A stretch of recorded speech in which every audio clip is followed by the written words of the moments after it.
为夺亿万家产，堂妹竟伙同亲戚筹集数百万资金，找上本市最大的黑道势力老大，不仅要趁二爷还在手术中下杀手，甚至还额外多花100万要砍下我扇他巴掌的一只手。然而他万万没想到，这位黑老大竟是我过命的兄弟。当事情败露后，瞬间毁得肠子都青了。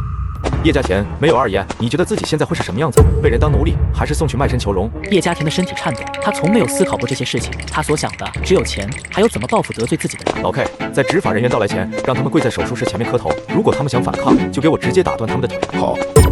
老 K 立刻带人把五叔和叶家田按倒在手术室前跪着，脑袋不断地被按在地上咚咚作响。叶枫则看向其他人，冷声道：“念在亲戚一场的份上，我就不亲自对你们做什么了。但我想说的是，你们根本不配做人，更不配做二爷的亲戚。六叔，回去后带人把他们房子都拆了。他们不是不在乎家人吗？那就别要家了。”好，我回去就让人去拆。这群畜生，亏得二叔之前还想着拿几个亿出来给他们盖新房子呢，真是瞎了眼了。叶枫都是自家人，别把事情搞这么大，都是他们父女俩做的，真的和我们无关啊。和你们无关吗？对，真的和我们无关。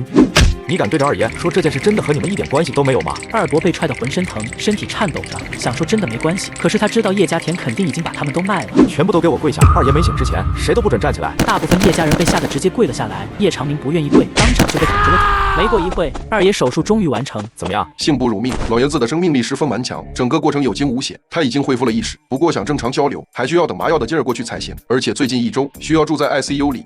谢谢各位，辛苦了。叶先生客气了，这都是我们应该做的。证据你手里都有，剩下的事情帮我办一下。行，没问题，交给我吧。叶枫，我们知道错了，放我们一马吧。对，我们知道错了，我给二爷磕头了。叶枫根本不理会他们，同情这些人是天底下最蠢的事情，他可不会犯这个傻。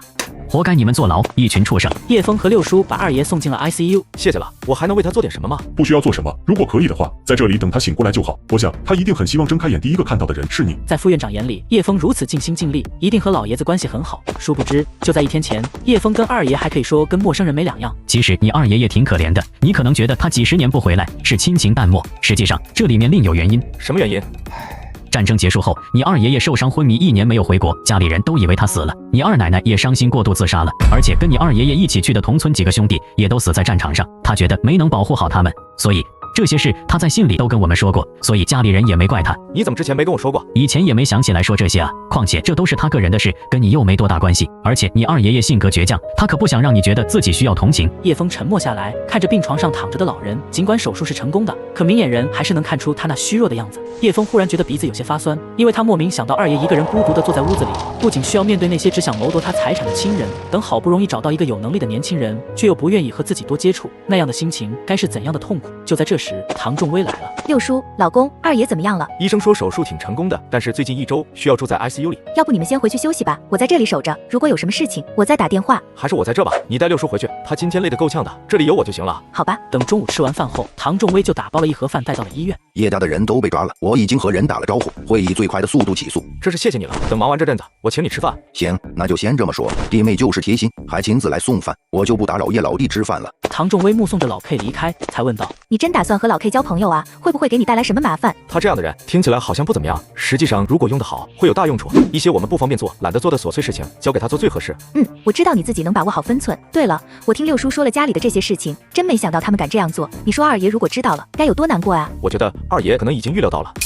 不会吧？他要是预料到了，还会留下来吗？你可能不懂，其实我也不是很懂，但我知道的是，像二爷这样的人，无论做任何事情，都会抱着必死的决心。他几十年没敢回来，是因为觉得没脸见家里人，如今回来了，就绝对不会走。这里就是他的阵地，人在，阵地就在。如果阵地丢了，那一定是他死了。虽然我有些不太明白你这些话的意思，但我怎么觉得你现在对二爷好像挺有感情的？如果早这样的话，之前你们也不会吵架了。是啊，可惜我知道的有点晚了。